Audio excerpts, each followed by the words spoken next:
தமிழ் தாத்தா உ.வே. சாமிநாதன் ஐயர் நினைவு தினம் 1942 ஏப்ரல் 28ஆம் நாள்.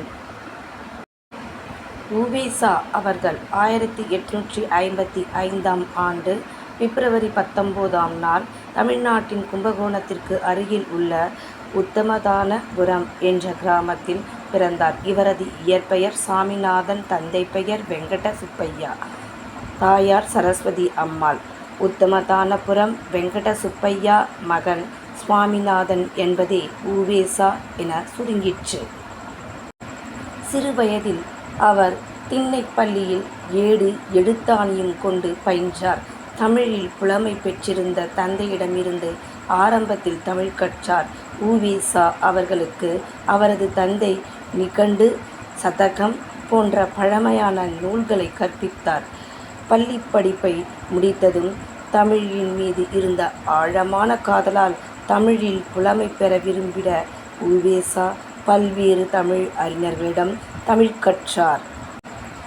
தமது 17ஆம் வயதில் மீனாட்சி சுந்தரம் பிள்ளையிடம் மாணவராக சேர்ந்தார். அவரிடம் 6 ஆண்டுகள் இருந்து ஆழமான தமிழ் அறிவை பெற்றார். மீனாட்சி சுந்தரம் பிள்ளையின் மறைவுக்கு பிறகு சுப்பிரமணிய தேசிகர் என்பவரிடம் மாணவராக சேர்ந்தார்.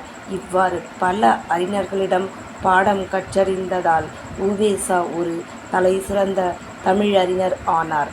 அப்போதெல்லாம் படிப்பதற்கு புத்தகங்கள் இல்லை.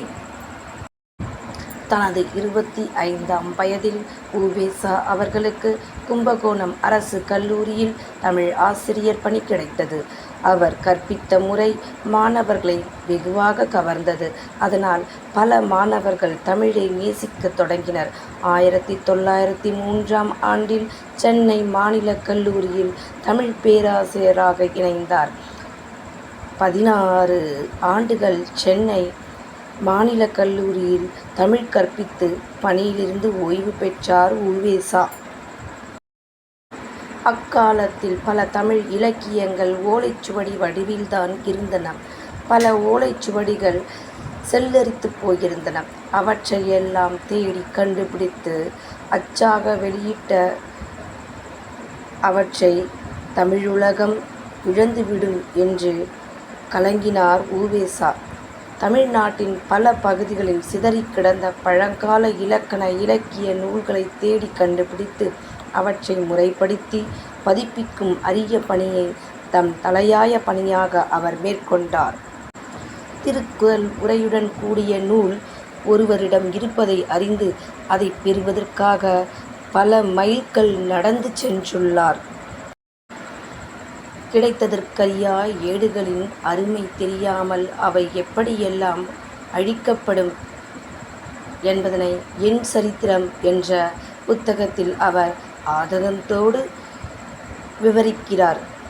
வரகுண பாண்டியர் வைத்திருந்த சில ஏடுகள் கரிவலம் வந்த நல்லூர் ஆலயத்தில் இருப்பதாக கேள்விப்பட்டு அங்கு சென்று அவற்றை பற்றி உ.வே.சா.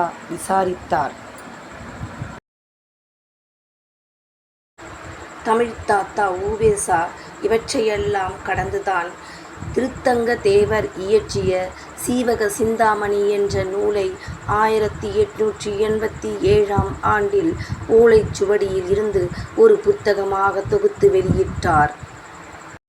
அவருடைய தொகுப்புக்கள் பத்துப்பாட்டு, சிலப்பதிகாரம், புறநானூறு, மணிமேகலை, ஐங்குறுநூறு, பதிற்றுப்பத்து, பரிபாடல், குறுந்தொகை.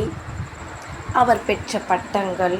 இவரது தமிழ்த் தொண்டை பாராட்டி 1906ஆம் ஆண்டு மகோபாத்யாயா என்ற பட்டத்தை வழங்கி கௌரவித்தது இந்திய அரசு. 1932ஆம் ஆண்டில் சென்னை பல்கலைக்கழகம் அவருக்கு கௌரவ டாக்டர் பட்டம் வழங்கி சிறப்பித்தது. 1937ஆம் ஆண்டு சென்னையில் மகாத்மா காந்தி தலைமையில் நடைபெற்ற இலக்கிய மாநாட்டில் வரவேற்பு குழு தலைவராக இருந்து உ.வே.சா. உரை நிகழ்த்தினார். இந்த உரையை கேட்ட மகாத்மா, இந்த பெரியவரின் அடிநிழலில் இருந்து நான் தமிழ் கற்க வேண்டும் என்ற ஆர்வத்தை தான் என்னிடம் எழுகிறது என்றார். மேலும் இம்மாநாட்டின் அனைவராலும் தமிழ்த்தாத்தா என்று அழைக்கப்பட்ட உ.வே. சாமிநாதன் அவர்கள் காந்தியடிகளை விட 15 வயது மூத்தவர் என்பது குறிப்பிடத்தக்கது.